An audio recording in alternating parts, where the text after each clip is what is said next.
going to be reading from Mark chapter 8 this morning, and verses 31 through 33.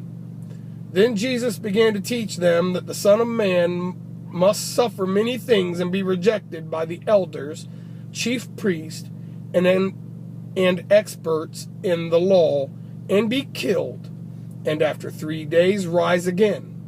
He spoke openly about this. So Peter took him aside and began to rebuke him. But after turning and looking at his disciples, he rebuked Peter and said, "Get behind me, Satan. You are not setting your mind on God's interests, but on man's."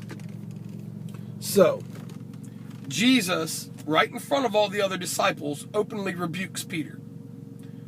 Says, "Get thee behind me, Satan." Now, was he calling Peter Satan? No. But he was saying that Peter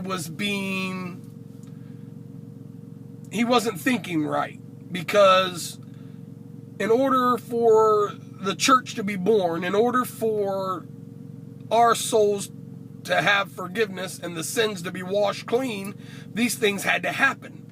And Peter got worried. Peter got out of his mind for a second and said, "Lord, you can't die.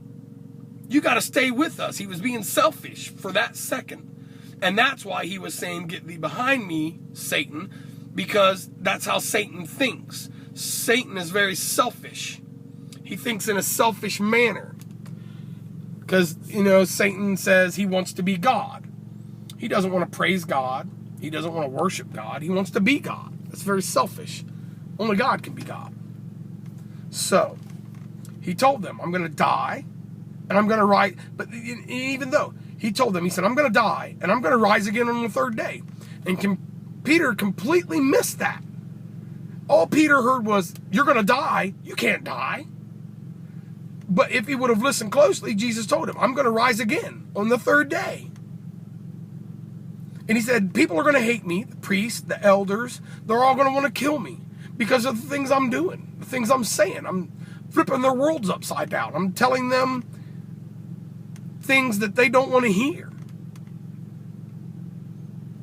But I'm going to rise again on the third day. And on that third day, when I rise again, there's going to be something glorious that's going to happen. I'm going to finally defeat death and sin forever. I'm sorry, I'm getting back to the verse, because that was the reason why he came in the first place, was to give us a way into right standing with our Father. He must suffer and be rejected so that we know that it's the truth.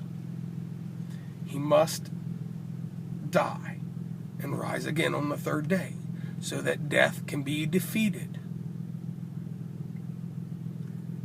Keep our focus on God, guys, not on what we're going through. Peter's seen suffering, Peter's seen death, Peter's seen everything but God's plan. God's plan for Jesus' suffering, God's plan for the cross. But after, when he rose again, they understood. Focus on God's plan, not on what we're going through. Don't let the storm control you. Don't let the bad news control you. Focus on what God can do for you. Or not what God can do for you, but focus on what God is doing.